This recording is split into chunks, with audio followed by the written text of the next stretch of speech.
नमस्कार दोस्तों, कैसे हैं आप सब।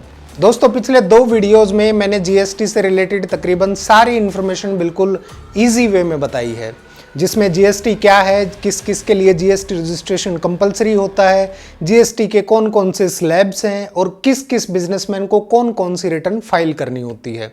इन सब के बारे में पूरी डिटेल से मैंने बात की है। पिछली वीडियोज में कई सारे ऐसे वर्ड्स और कैटेगरी के नाम आए थे जो बहुत सारे लोगों के लिए बिल्कुल नए थे, शायद पहले कभी नहीं सुने होंगे। उन्हीं में से एक था कैजुअल टैक्सेबल पर्सन। कौन होता है कैजुअल टैक्सेबल पर्सन? आज की इस वीडियो में हम इसी बारे में बात करेंगे और समझेंगे। कैजुअल टैक्सेबल पर्सन का जिक्र एपिसोड 2 में आया था, जो अभी इससे लास्ट वाला है। ऊपर आई बटन में मैं लिंक भी दे दूंगा। जब हम बात कर रहे थे कि किन किन लोगों के लिए जीएसटी रजिस्ट्रेशन करवाना जरूरी होता है। आज की इस वीडियो में हम समझेंगे कि ये कैजुअल टैक्सेबल पर्सन क्या होते हैं और इसके साथ ही ऐसे व्यक्ति को कौन कौन सी जीएसटी रिटर्न्स फाइल करनी होती है। दोस्तों, भारत बहुत बड़ा देश है और इतनी बड़ी आबादी के साथ साथ व्यापारी भी बहुत सारे हैं, जिसमें बहुत से कारोबारी कैजुअल टैक्सेबल पर्सन के रूप में अपना बिजनेस करते हैं। ये वो लोग होते हैं जो या तो सीजन टू सीजन कारोबार करते हैं और फिर वापस अपने घर लौट जाते हैं, या फिर किसी दूसरी जगह पर व्यापार करने चले जाते हैं। आपने देखा होगा बहुत सारे सर्दियों में लोग आ जाते हैं कपड़े बेचने वाले किसी दूसरे स्टेट से, तो ये वही होते हैं कैजुअल टैक्सेबल पर्सन।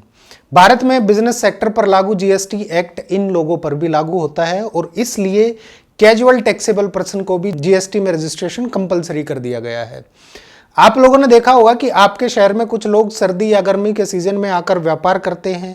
ये लोग थोड़े थोड़े दिन के लिए टेंट लगाकर या प्रदर्शनी लगाकर अपना सामान बेचते हैं। वहीं कुछ लोग बिना कोई ऐसी पर्टिकुलर जगह के व्यक्तिगत रूप से संपर्क करके अपना कारोबार कर रहे होते हैं। जीएसटी एक्ट में ऐसे लोगों को कारोबार करने के लिए अलग से रजिस्ट्रेशन कैटेगरी बनाई गई है और इन्हें ही कैजुअल टैक्सेबल पर्सन कहा गया है। स्पेसिफिकली अगर हम जीएसटी एक्ट की बात करें तो उसमें बाकायदा कैजुअल टैक्सेबल पर्सन की डेफिनेशन भी दी गई है।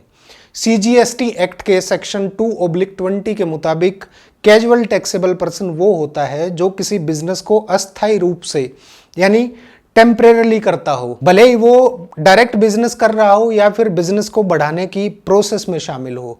उस व्यक्ति का किसी भी स्टेट या यूनियन टेरिटरी में बिजनेस का कोई निश्चित स्थान ना हो, यानी he has no fixed place of business, और वो व्यक्ति पूरे अधिकार वाला हो, यानी या तो वो प्रिंसिपल हो सकता है, कोई एजेंट हो सकता है, या फिर किसी अन्य हैसियत या कैपेसिटी से भी कारोबार करने वाला हो सकता है।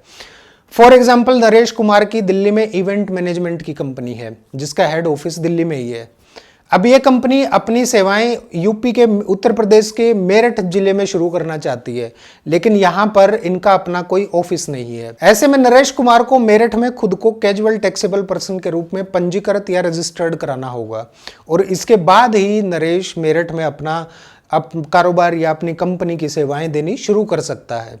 सीजीएसटी एक्ट के तहत कैजुअल टैक्सेबल पर्सन के लिए कुछ नियम और शर्तें भी निर्धारित की गई हैं। जैसे सीजीएसटी एक्ट के सेक्शन 24 के तहत भारत में कारोबार करने वाले किसी भी कैजुअल टैक्सेबल पर्सन को जीएसटी में रजिस्ट्रेशन करवाना कंपलसरी है, भले ही उसका टर्नओवर 0 हो या लाखों करोड़ों में, कितना भी कम हो कितना भी ज्यादा हो।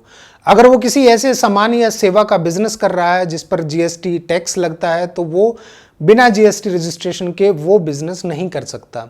इसके बाद अगली शर्त है कि कोई भी कैजुअल टैक्सेबल पर्सन की कैटेगरी में आने वाला बिजनेसमैन जीएसटी की कंपोजिशन स्कीम नहीं अपना सकता। उसे नॉर्मल रजिस्टर्ड बिजनेसमैन की तरह ही जीएसटी का भुगतान और रिटर्न फाइल करना पड़ेगा। अब यह कंपोजिशन स्कीम क्या है? भारत में 1.5 करोड़ रुपए तक सालाना टर्नओवर वाले कारोबारी कंपोजिशन स्कीम ले सकते हैं। स्पेशल कैटेगरी में रखे गए स्टेट्स के लिए ये लिमिट 75 लाख रुपए है। इन्हें हर महीने रिटर्न नहीं फाइल करनी पड़ती और सभी सेल परचेज यानी जितने भी सौदे इन्होंने किए हैं उनकी रसीदें भी नहीं देनी पड़ती, प्रस्तुत करनी पड़ती, बल्कि एक निश्चित रेट पर टैक्स का भुगतान करना पड़ता है बस। डिटेल में अगली वीडियो में मैं अलग से समझा दूंगा कंपोजिशन स्कीम के बारे में। तो कैजुअल टैक्सेबल पर्सन की कैटेगरी में आने वाला बिजनेसमैन जीएसटी की कंपोजिशन स्कीम का फायदा नहीं ले सकता। कैजुअल टैक्सेबल पर्सन को एडवांस जीएसटी देना पड़ता है, यानी एडवांस टैक्स जमा करना पड़ता है। सबसे पहले तो कैजुअल टैक्सेबल पर्सन को किसी भी राज्य में बिजनेस करने के लिए वहां जीएसटी का टेम्परेरी रजिस्ट्रेशन करवाना पड़ता है और उसके साथ ही उसको कारोबार शुरू करने से पहले ही एडवांस जीएसटी भी चुकाना पड़ता है, जो कि उसके टोटल एस्टिमेटेड टर्नओवर के हिसाब से कैलकुलेट कैलकुलेट किया जाता है। फॉर एग्जाम्पल, किसी बिजनेस में 18% जीएसटी का टैक्स लगता है तो 10 लाख रुपए के एस्टिमेटेड बिजनेस वाले व्यक्ति को कुल 1,80,000 रुपए एडवांस जीएसटी के रूप में पे करना होगा। कैजुअल रजिस्ट्रेशन कराने से पहले ही उसे खुद अपनी सप्लाईज की कुल कीमत और उसके हिसाब से अपनी टैक्स का एस्टिमेट लगाना होगा और रजिस्ट्रेशन के लिए भरे जाने वाले एप्लीकेशन फॉर्म में भी उसको ये मेंशन करना होगा। अब बात आती है कि कैजुअल टैक्सेबल पर्सन की कैटेगरी में रजिस्ट्रेशन कैसे करें। वैसे तो कैजुअल टैक्सेबल पर्सन के रजिस्ट्रेशन के लिए कोई अलग से स्पेशल फॉर्म नहीं होता है, वही नॉर्मल वाला जीएसटी रजिस्ट्रेशन की तरह ही इसके लिए भी फॉर्म जीएसटी रजिस्ट्रेशन 1 भरना होता है। इसके लिए आप जीएसटी पोर्टल पर जाकर खुद भी अपना रजिस्ट्रेशन पूरा कर सकते हैं या फिर नीचे डिस्क्रिप्शन में सीए की डिटेल मैं दे दूंगा, आप उनसे भी रजिस्ट्रेशन करवा सकते हैं। अगर आप खुद से रजिस्ट्रेशन कर पाएं तो इसके लिए मैं वेबसाइट का लिंक भी डिस्क्रिप्शन में आपको डाल दूंगा। अगर आप खुद रजिस्ट्रेशन करेंगे तो प्रोसेस करते टाइम बिजनेस डिटेल्स के बारे में पूछा जाएगा कि are you applying for registration as a casual taxable person, यानी कि क्या आप कैजुअल टैक्सेबल पर्सन के रूप में खुद को रजिस्टर करना चाहते हैं, रजिस्ट्रेशन करना चाहते हैं। तो आपको यहाँ पे यस का ऑप्शन सिलेक्ट करना है और आपको रजिस्ट्रेशन की शुरुआती और अंतिम तारीख डालनी है, यानी कि कब से लेके कब तक का आपको चाहिए। साथ ही आपको एस्टिमेटेड सप्लाई और एस्टिमेटेड नेट टैक्स लायबिलिटीज की डिटेल भी भरनी होगी। कैजुअल जीएसटी रजिस्ट्रेशन के लिए भी आपको वही सेम डॉक्यूमेंट्स और इन्फॉर्मेशन देनी है जो कि नॉर्मल जीएसटी रजिस्ट्रेशन के लिए देनी होती है। बस प्लेस ऑफ बिजनेस से रिलेटेड डॉक्यूमेंट्स का डिफरेंस होता है। जैसे आप किसी प्रोडक्ट की सेल या प्रदर्शनी लगाते हैं तो जगह के मालिक की ओर से प्रदर्शनी की आवंटित की गई जगह के लिए सहमति पत्र या कंसेंट लेटर, बूथ आवंटन के लिए की गई पेमेंट से रिलेटेड डॉक्यूमेंट्स या रसीदें जो हैं वो देनी पड़ती हैं। कैजुअल टैक्सेबल पर्सन की मौजूदा रजिस्ट्रेशन का जो टाइम है, अवधि है, वो पूरी होने से पहले अगले 90 दिनों के लिए रजिस्ट्रेशन का एक्सटेंशन करवाया जा सकता है। इसके लिए form GST REG 11 number form जो रजिस्ट्रेशन का होता है वो भरकर जमा करना होता है और उस एक्सटेंशन के लिए एडिशनल टैक्स भी जमा करना पड़ता है। उसके बाद एक्सटेंशन की परमिशन तकरीबन मिल ही जाती है। एक बार एक्सटेंशन करवाने के बाद आप दोबारा इसका एक्सटेंशन नहीं करा सकते। उस केस में आपको एक नॉर्मल टैक्स पेयर की तरह ही रजिस्ट्रेशन कराना होगा।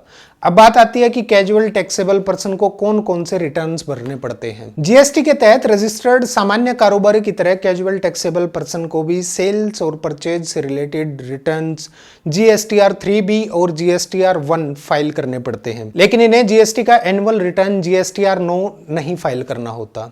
इनको 2 रिटर्न ही फाइल करने होते हैं। पहला है GSTR 1 जिसमें महीने भर की पूरी सेल की डिटेल दी जाती है जो कि अगले महीने की 11 तारीख से पहले फाइल करना होता है, और दूसरा है GSTR 3B जिसमें इनपुट, क्रेडिट, सभी परचेज और टैक्स की देनदारी का पूरा हिसाब दिया जाता है और ये रिटर्न अगले महीने की 20 तारीख तक फाइल करना होता है। अब यहाँ पर प्रश्न उठता है कि क्या होगा अगर किसी ने ज्यादा एडवांस टैक्स जमा करा दिया तो। उस केस में आपने जितना एक्स्ट्रा टैक्स जमा किया है वो आप वापस ले सकते हैं। कोई कैजुअल टैक्सेबल पर्सन अगर अपनी टैक्स लायबिलिटीज से अधिक टैक्स जमा कर देता है तो वो उसे वापस भी क्लेम कर सकता है। जीएसटी से रिलेटेड सभी रिटर्न्स फाइल करने के बाद वो अपने रिफंड के लिए अप्लाई कर सकता है। इसके अलावा अगर आप एडवांस टैक्स जमा करने के बाद किसी कारणवश बिजनेस नहीं कर पाते हैं या नहीं करना चाहते हैं तो उसका भी रिफंड पाने के लिए आप आवेदन कर सकते हैं। तो दोस्तों, ये थी जीएसटी के तहत कैजुअल टैक्सेबल पर्सन के रूप में कारोबार बिजनेस करने से संबंधित पूरी जानकारी। उम्मीद है जानकारी आप लोगों को पसंद आई होगी। कोई सुझाव या प्रश्न है तो नीचे कमेंट करके जरूर बताइए और वीडियो को लाइक करके शेयर जरूर कर दीजिए। नमस्कार।